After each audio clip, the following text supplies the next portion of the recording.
ओम शांति सत श्री अकाल सतगुरु करता पुरख 'ਚ ਅੱਜ ਵੀ ਤੁਹਾਡਾ ਸਵਾਗਤ ਕਰਦੇ ਹਾਂ ਤੇ ਨਵਰਾਤਰੇ ਦੀ ਤੁਹਾਨੂੰ ਬਹੁਤ ਸ਼ੁਭਕਾਮਨਾएं। ਅਸੀਂ ਬਹੁਤ ਸਾਰੇ ਟੌਪਿਕ ਲੈ ਕੇ ਆਉਂਦੇ ਹਾਂ ਤੇ ਤੁਹਾਡੇ ਕੁਝ ਜਿਹੜੇ ਪ੍ਰਸ਼ਨ ਆਉਂਦੇ ਉਹਦਾ ਵੀ ਅਸੀਂ ਹੱਲ ਦਿੰਦੇ ਹਾਂ। ਅੱਜ ਸਾਡੇ ਪ੍ਰਸ਼ਨਾਂ ਦਾ ਟੌਪਿਕ ਬਹੁਤ ਹੀ ਮੁੱਲੇਵਾਨ ਹੈ ਜਿਹਦਾ ਨਾਮ ਹੈ ਐਡਵਾਂਸ ਪਾਰਟੀ और एडवांस जन्म। अज कुछ उन्होंने बारे च और जिहड़ी गल्लां है एडवांस पार्टी एडवांस जन्म उस दे बारे च असी भाई साहब दे नाल प्रश्न करूँगे और मैनू उम्मीद है कि जिहड़े असी प्रश्न करदे उहदा हल सानू बहुत ही सहजपूर्वक भाई साहब सानू देंदे। आइए सतगुरु करता पुरख च भाई साहब का स्वागत करते हैं। सतगुरु करता पुरख च तुहाडा बहुत बहुत स्वागत है भाई साहब। बहुत बहुत धन्यवाद जी। ओम शांति जी सत श्री अकाल जी। हाँ जी जी सानू जो जितना जानकारी है इतना ही है कि ये जिहड़ी चेंज आ रही है जी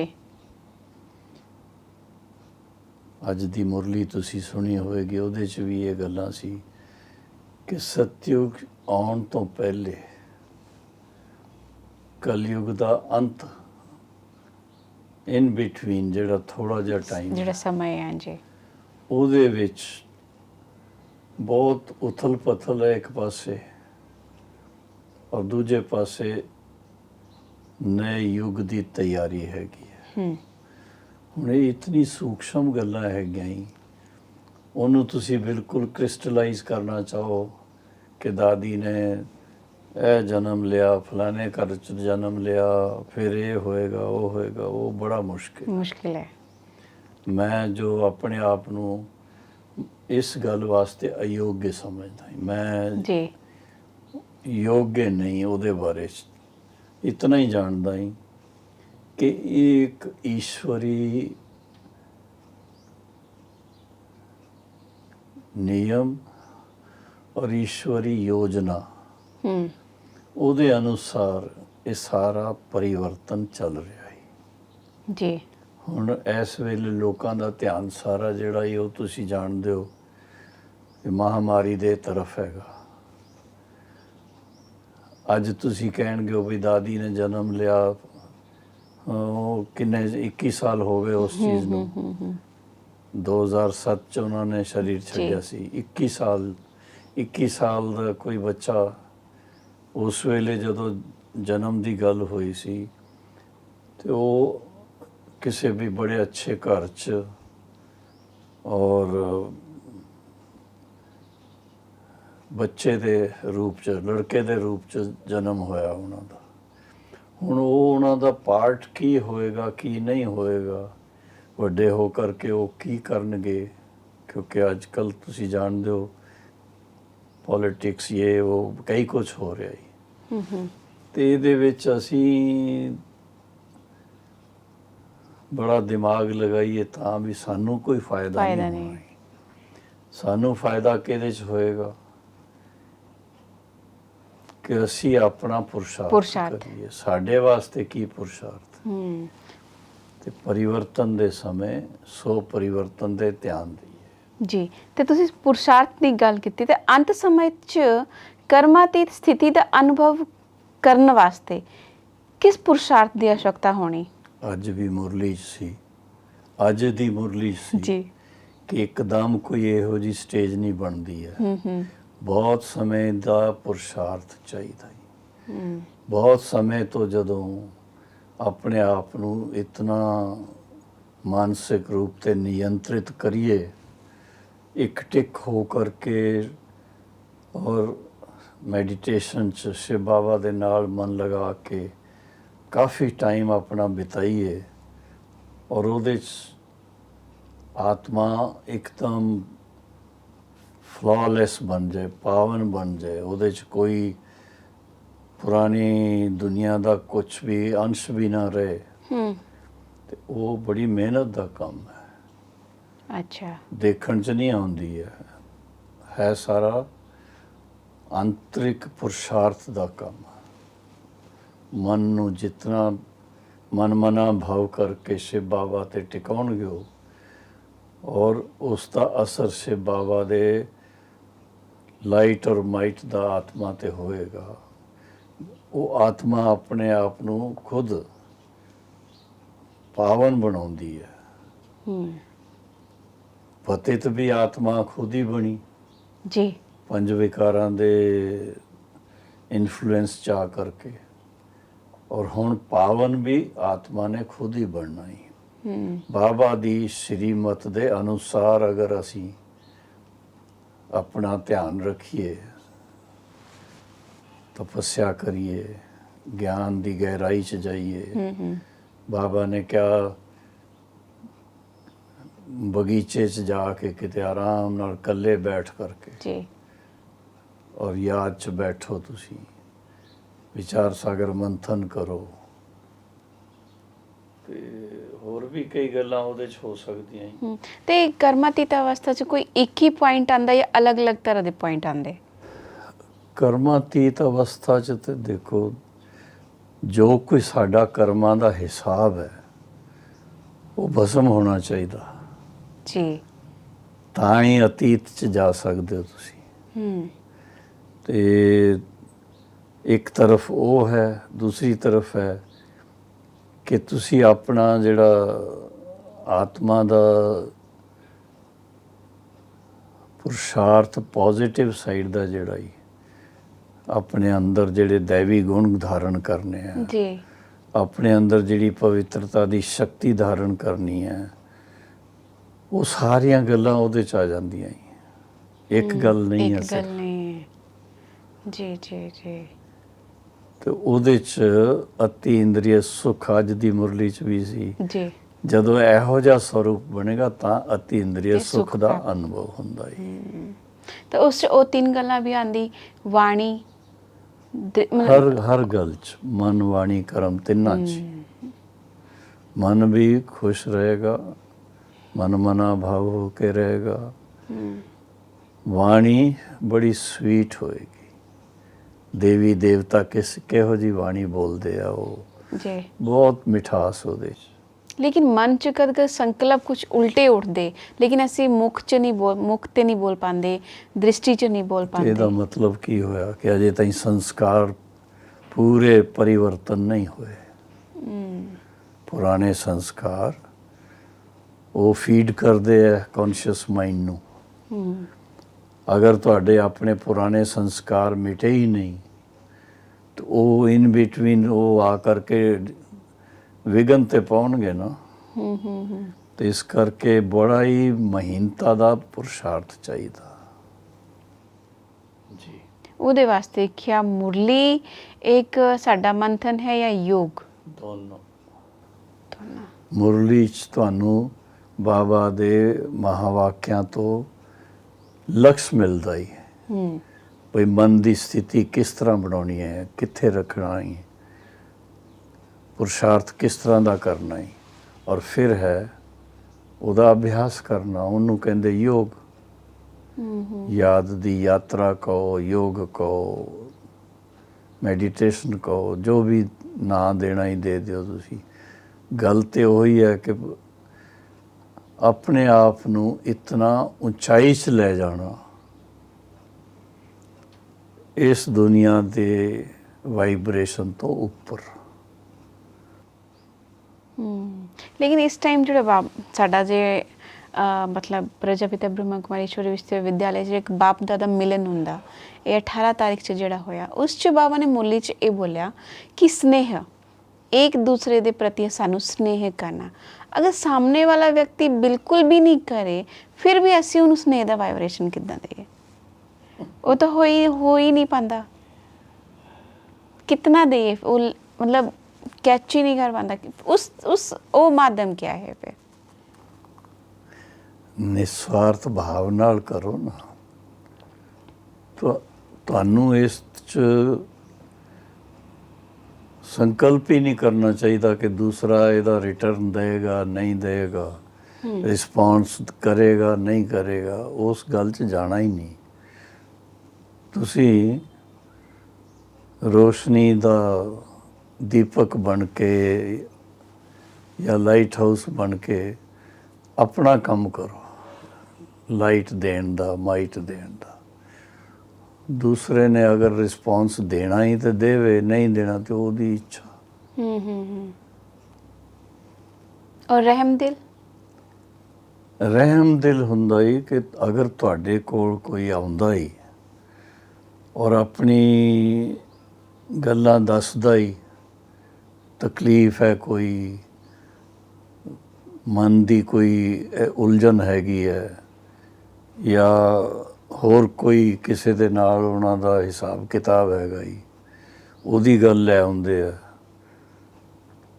ਤੇ ਉਸ ਵੇਲੇ ਉਹਦਾ ਤਿਰਸਕਾਰ ਨਹੀਂ ਕਰਨਾ ਚਾਹੀਦਾ ਔਰ ਉਸ ਨੂੰ ਉਹਦੀ ਹੱਸੀ ਨਹੀਂ ਉਡਾਉਣੀ ਚਾਹੀਦੀ। ਵੀ ਇੰਨੇ ਚਿਰ ਤੋਂ ਗਿਆਨ ਹੈ, ਇਹ ਸਿੱਖਿਆ ਤੁਸੀਂ, ਇਹੋ ਇਸ ਤਰ੍ਹਾਂ ਨਹੀਂ, ਬਲਕਿ ਬੜੀ ਸਹਾਨੁਭੂਤੀ ਨਾਲ, ਬੜੇ ਪਿਆਰ ਨਾਲ ਉਹਨਾਂ ਨੂੰ ਸੁਣਨਾ, ਧਿਆਨ ਦੇ ਕੇ, ਔਰ ਫਿਰ ਜੋ ਤੁਹਾਨੂੰ ਠੀਕ ਲੱਗਦੀ ਹੈ ਗੱਲ, ਵੀ ਇਹਦਾ ਇਲਾਜ ਕੀ ਹੋਏਗਾ ਇਸ ਵਿਅਕਤੀ ਦੇ ਵਾਸਤੇ, ਤੇ ਉਹ ਫਿਰ ਆਪਣੇ ਅਨੁਭਵ ਦੇ ਆਧਾਰ ਨਾਲ ਉਹਨਾਂ ਨੂੰ ਗਾਈਡ ਕਰਨਾ। ਅਗਰ ਕੋਈ ਚਾਹੁੰਦਾ ਹੀ ਤੁਹਾਡੇ ਕੋਲੋਂ ਗਾਈਡੈਂਸ, ਹੁਣ ਕੋਈ ਗਾਈਡੈਂਸ ਚਾਹੁੰਦਾ ਹੀ ਨਹੀਂ, ਤੁਸੀਂ ਜ਼ਬਰਦਸਤੀ ਤੇ ਨਹੀਂ ਦੇ ਸਕਦੇ ਨਾ। जी। तो बाबा ने बोला कि लास्ट जो बहुत सारी आत्मा एक तड़फूंगी, रोएंगी, उस समय सानू की वाइब्रेशन क्या इंपॉर्टेंट है देने वास्ते? ਵਿਸ਼ਵ ਕਲਿਆਣਕਾਰੀ ਬਾਪ ਦੇ ਬੱਚੇ ਹੈ, ਉਹਨਾਂ ਦਾ ਕਲਿਆਣ ਹੀ ਚਾਹਾਂਗੇ ਨਾ, ਤੇ ਅਸੀਂ ਆਪਣੇ ਵਾਈਬ੍ਰੇਸ਼ਨ ਦੇ ਸਕਦੇ ਹਾਂ, ਹੋਰ ਕੁਝ ਨਹੀਂ ਦੇ ਸਕਦੇ। ਸ਼ਾਂਤੀ ਦਾ ਵਾਈਬ੍ਰੇਸ਼ਨ। हाँ, सुख और शांति का वाइब्रेशन बोल रहे हैं जी। तो अगला है कि निमित्त, निर्माण और निर्मल वाणी ते जे दादी ने अपने समय च किया था, वो असी किद्दां, और एड़ा कोई स्पैशल कोई समय है जिस च असी वो तीनों चीज़ां कर सकते? नहीं, ये अपने ਦ੍ਰਿਸ਼ਟੀਕੋਣ ਕੋ, ਐਟੀਟਿਊਡ ਕੋ, ਉਹਦੇ ਤੇ ਡਿਪੈਂਡ ਕਰਦਾ ਹੈ। ਤੁਸੀਂ ਇੱਕ ਵਾਰ ਆਪਣੇ ਆਪ ਨਾਲ ਗੱਲ ਕਰ ਲਈ ਕਿ ਮੈਂ ਆਪਣੀ ਜੋ ਵੀ ਕਾਰੋਬਾਰ ਕਰਨੀ ਹੈ ਨਿਮਿਤ ਭਾਵ ਨਾਲ ਕਰਨੀ ਹੈ, ਠੀਕ ਹੈ, ਔਰ ਕਿਉਂਕਿ ਇਹ ਵਿਸ਼ਵ ਸੇਵਾਦਾਰੀ ਹੈ ਤੇ ਬੜੀ ਨਿਰਮਾਨਤਾ ਨਾਲ ਸੇਵਾ ਕਰਨੀ ਹੈ। ਨਿਮਿਤ, ਨਿਰਮਾਣ ਔਰ ਨਿਰਮਲ ਭਾਵ। ਹੁਣ ਨਿਰਮਲ ਤੇ ਤੁਸੀਂ ਸਮਝ ਸਕਦੇ ਹੋ, ਜਿਹੜਾ ਸਾਡਾ ਅਸੂਲ ਹੈ ਪਹਿਲਾ ਕਿ ਆਪਣੇ ਜੀਵਨ ਨੂੰ ਇਹੋ ਜਿਹਾ ਪਵਿੱਤਰ ਬਣਾਉਣਾ, ਪਾਵਨ ਬਣਾਉਣਾ, ਔਰ ਵਾਣੀ 'ਚ ਵੀ ਉਹ ਨਿਰਮਲਤਾ ਚਾਹੀਦੀ ਹੈ। ਕੋਈ ਅਪਸ਼ਬਦ ਨਾ ਬੋਲੀਏ, ਕਿਸੇ ਨੂੰ ਠੇਸ ਨਾ ਲੱਗੇ ਸਾਡੇ ਬੋਲਣ ਨਾਲ, ਔਰ ਕਿਸੇ ਦੇ ਬਾਰੇ 'ਚ ਨੈਗੇਟਿਵ ਸੋਚ ਕਰਕੇ ਅਸੀਂ ਉਹਨੂੰ ਕੁਛ ਨਾ ਕਹੀਏ ਨਾ, ਤਾਂ ਹੀ ਉਹਦਾ ਅਸਰ ਹੋਏਗਾ। तो निमित्त मतलब दूजे के प्रति कोई भावना प्रकट करना, वो निमित्त होया? निमित्त का मतलब है कि जवाबदारी लेनी, दैट इज निमित्त। सिर्फ एवं ही कह दिए निमित्त और निर्माण वो नहीं जी। संगम युगी एडवांस जन्म और सतयुगी देवताई जन्म, ये दोनों च की फर्क है? संगम युग च जिहड़ा एडवांस पार्टी का जन्म है, तो वो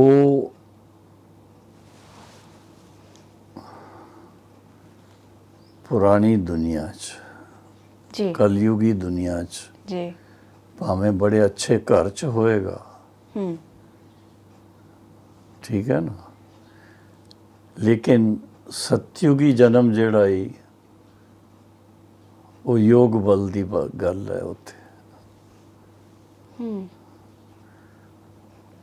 ਉਹ ਫਿਰ ਪੰਜ ਤੱਤਵ ਵੀ ਪਾਵਨ ਹੈਗੇ ਆ, ਆਤਮਾ ਵੀ ਪਾਵਨ ਹੈਗੀ ਹੈ, ਔਰ ਸਤਯੁਗ ਦਾ ਜਨਮ ਜਿਹੜਾ ਹੈ ਉਹ ਫਿਰ ਦੇਵਤਾ ਦਾ ਜਨਮ ਕਹਿਲਾਉਂਦਾ ਹੈ। ਸੰਗਮ ਯੁਗ 'ਚ ਭਾਵੇਂ ਐਡਵਾਂਸ ਪਾਰਟੀ ਵੀ ਹੋਏ, ਪਰ ਦੇਵਤਾ ਦਾ ਜਨਮ ਨਹੀਂ ਕਹਿਲਾਏਗਾ। ਓ ਤੇ ਯੋਗ ਬਲ ਤੇ ਜਿਹੜੀ क्या ਤੁਸੀਂ ਥੋੜਾ ਜਿਹਾ ਐਕਸਪਲੇਨ ਕਰ ਸਕਦੇ कि योग बल ਤੇ जन्म देने वाली आत्मा कौन होंगी? अभी यही तो मैंने पहले ही कहा कि ये बड़ा मुश्किल है जी इसलिए बेटर है ना तो अभी इसके बारे में सोचें, जी पहले योग बल इकट्ठा करें बस। अच्छा ਤੇ ਜਿਸ ਤੇ ਆਧਾਰ ਚ ਐਡਵਾਂਸ ਪਾਰਟੀ ਜਨਮ ਲੈਂਦੀ, ਕਿਆ ਉਹ ਗਿਆਨ ਦੀ ਚੜ੍ਹਦੀ ਕਲਾ ਨੂੰ ਸਥਿਤ ਹੁੰਦੀ ਜਾਂ ਫਿਰ ਦੇਵਤਾਈ ਜਨਮ ਉਰਤ ਦੀ ਕਲਾ ਚ ਸਥਿਤ ਹੁੰਦੀ? ਨਹੀਂ ਉਹ ਜੋ ਉਹਨਾਂ ਨੇ ਅਚੀਵਮੈਂਟ ਕੀਤੀ ਹੈ ਗਿਆਨ ਦੀ, ਜਿਹਦੇ ਉਹਦੇ ਹਿਸਾਬ ਨਾਲ ਉਹਨਾਂ ਦੇ ਜਿਹੜੇ ਸੰਸਕਾਰ ਬਣ ਗਏ ਜੀ, ਤੇ ਉਹ ਤੇ ਉਹਨਾਂ ਦੇ ਨਾਲ ਹੈਗੇ ਆ ਇਹ ਸੰਗਮ ਯੁਗ ਚ। ਸੰਗਮ ਯੁਗ ਚ। ਅੱਛਾ ਔਰ ਉਹ ਆਪਣੇ ਹਿਸਾਬ ਨਾਲ ਉਹ ਪ੍ਰੈਕਟੀਕਲ ਲਾਈਫ 'ਚ ਉਹਨਾਂ ਨੂੰ ਲੈ ਕੇ ਚੱਲਦੇ ਰਹਿਣਗੇ। ਡਾਊਨਫਾਲ ਇੱਥੇ ਨਹੀਂ ਹੋਏਗੀ, ਇੱਥੇ ਚੜ੍ਹਦੀ ਕਲਾ ਹੀ ਹੋਣੀ ਹੈ। ਹਾਂਜੀ ਜੀ ਜੀ ਜੀ। ਤੇ ਬਾਬਾ ਨੇ ਕਿਹਾ ਥਾ ਇੱਕ ਮੁਰਲੀ 'ਚ, ਜਦ ਲక్ష్ਮੀ ਨਾਰਾਇਣ ਗੱਦੀ 'ਚ ਬੈਠਦੇ ਉਸ ਸਮੇਂ ਪੁਰਾਣੀ ਦੁਨੀਆ ਦਾ ਕੋਈ ਵੀ ਨਹੀਂ ਰਹੂੰਗਾ, ਤੇ ਜਦ ਪੁਰਾਣੀ ਦੁਨੀਆ ਦਾ ਕੋਈ ਨਹੀਂ ਹੋਊਗਾ ਉਸ ਸਮੇਂ ਕਿਆ ਲక్ష్ਮੀ ਨਾਰਾਇਣ ਦੇ ਮਾਤ ਪਿਤਾ ਜਿਹੜੇ ਹੈ ਉਹ ਗੱਦੀ 'ਚ ਬਿਠਾਉਂਗੇ ਜਾਂ ਉਹ ਜਿਹੜੇ ਉੱਥੀ ਦੇ ਮਤਲਬ ਜਿਹੜੇ ਸਤਯੁਗ ਦੇ ਲੋਕੀ ਹੈ ਉਹ ਚੁਣ ਕਰ ਗੱਦੀ 'ਚ ਬਿਠਾਉਂਗੇ? क्या बोल सकते? ਕੀ ਫਰਕ ਪੈਂਦਾ ਉਹਦੇ 'ਚ? ਕਿਉਂਕਿ ਇਹ ਬਹੁਤ ਇੰਪੋਰਟੈਂਟ ਗੱਲ ਹੈ ਕਿ ਲక్ష్ਮੀ ਨਾਰਾਇਣ ਦੇ ਮਾਤ ਪਿਤਾ ਕਿਹੜੇ ਹੋ ਸਕਦੇ ਫਿਰ? ਉਹਨਾਂ ਨੂੰ ਗੱਦੀ ਤੇ ਬਿਠਾ ਕੇ ਉਹ ਚੱਲ ਜਾਣਗੇ ਫਿਰ ਬਾਅਦ 'ਚ, ਔਰ ਕੀ। ਉਹਨਾਂ ਦੀ ਕੋਈ ਵੈਲਿਊ ਨਹੀਂ ਫਿਰ? ਤਾਂ ਤੇ ਉਹਨਾਂ ਦਾ ਨਾਂ ਨਹੀਂ ਹੁੰਦਾ ਨਾ। ਵੈਲਿਊ ਉਹਨਾਂ ਦੀ ਇਤਨੀ ਹੈ ਕਿ ਉਹਨਾਂ ਨੇ ਜਨਮ ਦਿੱਤਾ ਹੀ ਰਾਧੇ ਕ੍ਰਿਸ਼ਨ ਨੂੰ ਆਪਣਾ ਤੇ ਉਹ ਉਹਨਾਂ ਦਾ ਸਵੰਬਰ ਕਰਾ ਕੇ ਸਭ ਕੁਝ ਕਰਾ ਕੇ ਉਸ ਤੋਂ ਬਾਅਦ ਲక్ష్ਮੀ ਨਾਰਾਇਣ ਨੂੰ ਗੱਦੀ 'ਚ ਬਿਠਾ ਕੇ ਚਲੇ ਜਾਣਗੇ ਬਸ। ਕਿਉਂਕਿ ਜਦੋਂ ਸ੍ਰੀ ਲక్ష్ਮੀ ਨਾਰਾਇਣ ਦਾ ਰਾਜ ਸ਼ੁਰੂ ਹੁੰਦਾ ਹੀ ਤੇ ਫਿਰ ਨਈ ਰਚਨਾ ਸਾਰੀ ਸ਼ੁਰੂ ਹੁੰਦੀ ਹੈ।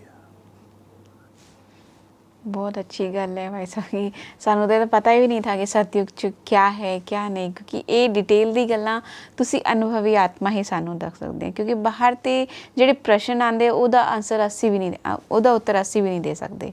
ਕਿਉਂਕਿ ਇਸ ਲਈ ਇਸ ਵਾਸਤੇ ਸਾਡੇ ਈਮੇਲ ਜਿਹੜੇ ਪ੍ਰਸ਼ਨ ਆਉਂਦੇ, ਐਡਵਾਂਸ ਪਾਰਟੀ ਦਾ ਸਪੈਸ਼ਲ ਪ੍ਰਸ਼ਨ ਆਇਆ ਵਾ ਥਾ ਸਾਨੂੰ ਕਿ ਐਡਵਾਂਸ ਪਾਰਟੀ ਕੀ ਹੈ, ਐਡਵਾਂਸ ਜਨਮ ਕੀ ਹੈ। ਕਿਉਂਕਿ ਤੁਸੀਂ ਸਟਾਰਟਿੰਗ 'ਚ ਹੀ ਬੋਲਿਆ ਥਾ ਕਿ ਇਹ ਮੈਂ ਆਨਸਰ ਨਹੀਂ ਦੇ ਸਕਦਾ। ਐਡਵਾਂਸ ਪਾਰਟੀ ਇਸ ਕਰਕੇ ਕਿਹਾ ਜਾਂਦਾ ਹੈ ਜੀ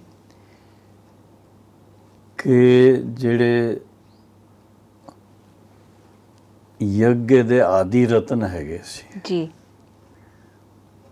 ਜਾਂ ਬਾਅਦ 'ਚ ਵੀ ਜੋ ਇਤਨੀ ਜਿਹਨਾਂ ਨੇ ਆਪਣਾ ਜੀਵਨ ਜਿਹੜਾ ਉਹਨੂੰ ਯੋਗੀ ਜੀਵਨ ਬਣਾਇਆ, ਗਿਆਨੀ ਤੋਂ ਆਤਮਾ ਬਣੇ, ਸੇਵਾ ਦਾ ਵੀ ਬੜਾ ਪਾਰਟ ਉੱਚਾ ਉਹਨਾਂ ਦਾ ਰਿਹਾ। ਤੇ ਇਹੋ ਜਿਹੀ ਜਿਹੜੀ ਪਾਵਰਫੁਲ ਆਤਮਾ ਹੈਗੇ ਆ ਉਹ ਪੁਨਰ ਜਨਮ ਲੈ ਕਰਕੇ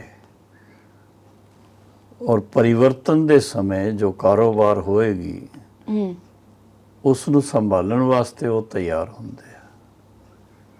ਕਿਉਂਕਿ ਇੱਕ ਦਿਨ ਦੀ ਗੱਲ ਨਹੀਂ ਹੈ। It takes time. ਜੀ ਜੀ ਜੀ ਜੀ ਬਿਲਕੁਲ। ਉਹ ਇਤਨਾ ਇਸ ਵੇਲੇ ਜੋ ਤੁਹਾਨੂੰ ਨਜ਼ਰ ਆ ਰਿਹਾ ਹੀ ਇਹ ਦੁਨੀਆ ਦਾ ਸਰੂਪ, ਕਿਤਨੀ ਆਬਾਦੀ ਹੈ, ਕਿਆ ਹੈ, ਕੀ ਕੁਛ ਚੱਲ ਰਿਹਾ ਹੀ। ਤੇ ਜਦੋਂ ਹੁਣ ਦੇਖੋ ਇੱਕ ਕਰੋਨਾ ਵਾਇਰਸ ਹੋ ਗਿਆ, ਥੋੜੇ ਲੋਕ ਉਹਦੇ 'ਚ ਗਏ ਹੈਗੇ ਆ, ਕੁਛ ਲੱਖ ਹੀ ਗਏ ਅਜੇ ਤਾਈਂ ਤਾਂ। ਪਰ ਤੁਸੀਂ ਸੋਚੋ ਕੋਈ ਇਹੋ ਜਿਹੀ ਗੱਲ ਹੋ ਜਾਂਦੀ, ਲੜਾਈ ਹੋ ਜਾਂਦੀ ਹੈ, ਕੋਈ ਬਿਮਾਰੀ ਔਰ ਕੋਈ ਆ ਜਾਂਦੀ ਹੈ ਔਰ ਉਹਦੇ 'ਚ ਕਰੋੜਾਂ ਲੋਕ ਮਰ ਜਾਂਦੇ ਆ, ਫਿਰ ਕੀ ਕਰਨਗੇ ਉਹ ਤੁਸੀਂ? ਇਹਦੇ ਵਾਸਤੇ ਉਹੀ ਹੈ ਕਿ ਪਹਿਲੇ ਇਹੋ ਜਿਹੇ ਸ਼ਕਤੀਸ਼ਾਲੀ ਆਤਮਾ ਤਿਆਰ ਚਾਹੀਦੀਆਂ ਜੀ, ਜਿਹੜੀ ਕਿ ਪਰਿਵਰਤਨ ਦੇ ਸਮੇਂ ਆਪਣੇ ਆਪ ਨੂੰ ਵੀ ਸੰਭਾਲ ਸਕਣ ਔਰ ਸਮਾਜ ਨੂੰ ਵੀ ਸੰਭਾਲ ਸਕਣ।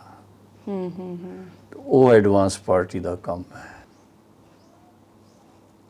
ਜੀ ਫਿਰ ਵੀ 5 ਮਿੰਟ ਤਾਂ ਤੁਸੀਂ ਕੁਝ ਅਨੁਭਵ, ਕਿਉਂਕਿ ਅੱਜ ਕੱਲ੍ਹ ਨਵਰਾਤਰੇ ਚੱਲੇ ਵੇ ਤਾਂ ਨਵਰਾਤਰਿਆਂ ਦਾ ਕੁਝ। ਨਵਰਾਤਰੇ ਸਾਨੂੰ ਯਾਦ ਦਿਲਾਉਂਦੇ ਆ ਕਿ ਜਦੋਂ ਇਹ ਪੁਰਸ਼ੋਤਮ ਸੰਗਮ ਯੁੱਗ ਹੁੰਦਾ ਹੀ ਤੇ ਵਿਸ਼ਵ ਦਾ ਜਿਹੜਾ ਪਰਿਵਰਤਨ ਹੈ ਉਹਦੀ ਜ਼ਿੰਮੇਵਾਰੀ ਜਿਹੜੀ ਹੈ ਉਹ ਪਵਿੱਤਰ ਆਤਮਾ ਜਿਹੜੀਆਂ ਦੇਵੀਆਂ ਜਿਹਨਾਂ ਨੂੰ ਕਹਿੰਦੇ ਅਸੀਂ, ਉਸ ਸਰੂਪਾਂ 'ਚ ਕਨਫੀਡੈਂਸ ਪਰਮਾਤਮਾ ਨੂੰ ਹੈ ਕਿ ਜੋ ਸਾਡੀਆਂ ਦੇਵੀਆਂ ਭੈਣਾਂ ਜੋ ਵੀ ਹੈਗੀਆਂ, ਉਹਨਾਂ ਦੀ ਪਵਿੱਤਰ ਜੀਵਨ ਦੇ ਕਾਰਨ ਚਾਰੋਂ ਤਰਫ ਵਾਯੂਮੰਡਲ ਸਾਰਾ ਪਰਿਵਰਤਨ ਹੁੰਦਾ ਹੀ ਪਵਿੱਤਰਤਾ ਦੇ ਨਾਲ। ਜੀ। ਔਰ ਇਸ ਕਰਕੇ ਉਹ ਇੱਕ ਲੋਕਾਂ ਨੂੰ ਪਤਾ ਲੱਗੇ ਕਿ ਵਿਸ਼ਵ ਦੇ ਪਰਿਵਰਤਨ ਵਾਸਤੇ ਜੋ ਵੀ ਨਿਮਿਤ ਬਣਦੇ ਨੇ ਉਹਨਾਂ ਦੀ ਇਹ ਯਾਦਗਾਰ ਹੈ, ਭਾਵੇਂ ਉਹਨਾਂ ਦੇ ਨਾਂ ਅਲੱਗ-ਅਲੱਗ ਰੱਖੇ ਹੋਏ ਆ। ਉਹਦੇ 'ਚ ਫਿਰ ਉਹੀ ਕਹਿੰਦੇ ਵੀ दुर्गा का ये भी स्वरूप, दुर्गा का ये भी स्वरूप, दुर्गा का ये भी स्वरूप। तो दुर्गा ही कहा जाता ही। दुर्गा का मतलब ही है जो बिल्कुल पंज विकारां रूपी जिहड़ा राक्षस है ਉਹਨੂੰ ख़त्म करदी है। और उस करके आत्मा 'ਚ इतनी शक्ति चाहिए है। इस करके परमात्मा तो वो शक्ति मिलती है ਤਾਂ ਹੀ ਉਹ शक्ति रूपा बनती है। ਉਹਦਾ टाइम है इस वेले। और उस चीज़ ਨੂੰ ਅਸੀਂ प्रैक्टिकल देखते हैं ਜਦੋਂ ਭੈਣਾਂ ਸਾਡੀਆਂ योग ਕਰਾਉਂਦੀਆਂ ਹੀ, ਉਸ ਵੇਲੇ ਆਤਮਾ ਨੂੰ ਖੁਦ ਨੂੰ ਉਹਨਾਂ ਨੂੰ ਵੀ ਅਨੁਭਵ ਹੁੰਦਾ ਔਰ ਜੋ ਕੋਈ ਉਹਨਾਂ ਦੇ ਨਜ਼ਦੀਕ ਹੁੰਦੇ ਆ ਉਹਨਾਂ ਨੂੰ ਵੀ ਅਨੁਭਵ ਹੁੰਦਾ ਹੈ। ਬਹੁਤ ਇੱਕ ਇਹੋ ਜਿਹਾ ਪਾਵਨ ਵਾਤਾਵਰਨ ਬਣ ਜਾਂਦਾ ਹੈ ਜੀ। ਤੇ ਇਹ ਚੀਜ਼ਾਂ ਜਿਹੜੀਆਂ ਹੈਗੀਆਂ ਇਹ ਬੜੀ ਮਹੀਨ ਗੱਲਾਂ ਹੀ, ਕੋਈ ਧਿਆਨ ਦੇ ਕਰਕੇ ਇਹ ਉਸ ਲਕਸ਼ ਨਾਲ ਇਹ ਜਿਤਨੇ ਵੀ ਤਿਉਹਾਰ ਹੈ ਇਹਨਾਂ ਨੂੰ ਮਨਾਏ ਕੋਈ ਤੇ ਆਪਣੇ ਜੀਵਨ 'ਚ ਬਹੁਤ ਕੁਛ ਮਿਲ ਸਕਦਾ ਹੈ। ਅਸੀਂ ਦੁਰਗਾ ਪੂਜਾ ਦੇ ਦਿਨਾਂ 'ਚ ਦੁਨੀਆ ਦੀ ਤਰ੍ਹਾਂ ਤੇ ਪੂਜਾ ਪਾਠ ਨਹੀਂ ਕਰਦੇ, ਲੇਕਿਨ ਖਾਸ ਤਪਸਵੀ ਰੂਪ ਆਪਣਾ ਉਹਦੇ ਤੇ ਧਿਆਨ ਦਿੰਦੇ ਹਾਂ। ਜੀ ਜੀ। ਖਾਸ ਕਰ ਜਦੋਂ ਅੰਮ੍ਰਿਤ ਵੇਲਾ ਹੁੰਦਾ ਹੀ ਜਾਂ ਉਹ ਦੂਸਰਾ ਕੋਈ ਟਾਈਮ ਜਦੋਂ ਖਾਸ ਬੈਠਦੇ ਆ ਜੀ ਜੀ, ਉਸ ਵੇਲੇ ਆਪਣੇ ਆਪ ਨੂੰ ਸ਼ਕਤੀ ਰੂਪਾ ਬਣਾ ਕੇ ਜਾਂ ਸਰਵ ਸ਼ਕਤੀ ਸਰੂਪ ਬਣਾ ਕਰਕੇ ਉਸ ਸਰੂਪ 'ਚ ਜਦੋਂ ਬੈਠਦੇ ਆ ਤੇ ਉਹ ਜਿੰਨਾ ਚਿਰ ਬੈਠਾਂਗੇ ਉਹਨਾਂ ਚਿਰ ਤੇ ਹੋਏਗਾ ਹੀ ਉਹਦਾ ਅਸਰ ਖੁਦ ਤੇ ਵੀ ਤੇ ਵਾਤਾਵਰਨ ਤੇ ਵੀ। ਉਸ ਤੋਂ ਬਾਅਦ ਵੀ ਪ੍ਰੈਕਟੀਕਲ ਦੇਖੀਦਾ ਹੀ ਕਿ ਬਹੁਤ ਟਾਈਮ ਤਾਈਂ ਮਨ ਉਹਦੇ 'ਚ ਸਥਿਰ ਰਹਿੰਦਾ ਹੀ, ਦਿਲ ਨਹੀਂ ਹੁੰਦੀ ਕੁਛ ਹੋਰ ਗੱਲਾਂ ਕਰਨ ਦੀ। ਜੀ ਜੀ ਜੀ ਜੀ। ਤੇ ਉਹ ਇੱਕ ਯਾਦ ਦਿਲਾਉਂਦੇ ਆ ਕਿ ਇਹ ਸਮੇਂ ਖਾਸ ਦੇਵੀਆਂ ਦੀ ਪੂਜਾ ਸਿਰਫ ਨਹੀਂ ਕਰਨੀ ਹੈ ਪਰ ਦੇਵੀਆਂ ਦੇ ਸਮਾਨ ਬਣਨ ਦਾ ਟਾਈਮ ਹੈਗਾ ਸਾਡੇ ਲਈ। ਔਰ ਕੁਛ ਵਾਤਾਵਰਨ ਵੀ ਇਹੋ ਜਿਹਾ ਹੁੰਦਾ ਹੀ, ਬਾਰਿਸ਼ ਤੋਂ ਬਾਅਦ ਇਹ ਦਿਨ ਆਉਂਦੇ ਆ, ਸਭ ਸ਼ਾਂਤੀ ਹੁੰਦੀ ਹੈ। ਸਵੇਰੇ ਸਵੇਰੇ ਬੜੀ ਮੀਠੀ ਮੀਠੀ ਠੰਡੀ ਹਵਾ ਹੁੰਦੀ ਹੈ। ਜੀ ਤੇ ਹੁਣ ਉਸ ਗੱਲ ਨੂੰ ਲੈ ਕਰਕੇ ਤੁਸੀਂ 1 ਮਿੰਟ ਵਾਸਤੇ ਸ਼ਿਵ ਬਾਬਾ ਦੇ ਨਾਲ ਮਨ ਲਗਾਓ ਬਸ, ਔਰ ਕੀ। ਜੀ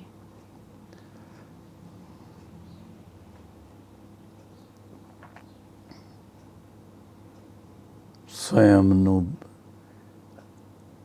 ਜੋਤੀ ਸਰੂਪ ਆਤਮਾ ਸਮਝ ਕੇ ਪਰਮ ਪਿਤਾ ਪਰਮਾਤਮਾ ਨੂੰ ਵੀ ਜੋਤੀ ਸਰੂਪ ਜਾਂ ਗਿਆਨ ਸੂਰਯ ਦੇ ਰੂਪ ਚ ਆਪਣੇ ਦਿव्य ਨੇਤਰ ਨਾਲ, ਤੀਸਰੇ ਨੇਤਰ ਨਾਲ साथ साथ देखना, आत्मा और शिव बाबा, और अपने ऊपर बाबा दी लाइट दी शक्ति दी जो किरणा हैगियां वो अपने मनी मन च स्वीकार करनिया, एब्जॉर्व करनिया और अपने आप ਨੂੰ शक्तिशाली बनाना। मन च ही संकल्प चले कि असी सर्वशक्तिवान शिव परमात्मा दी संतान, मास्टर सर्वशक्तिवान आत्मा है।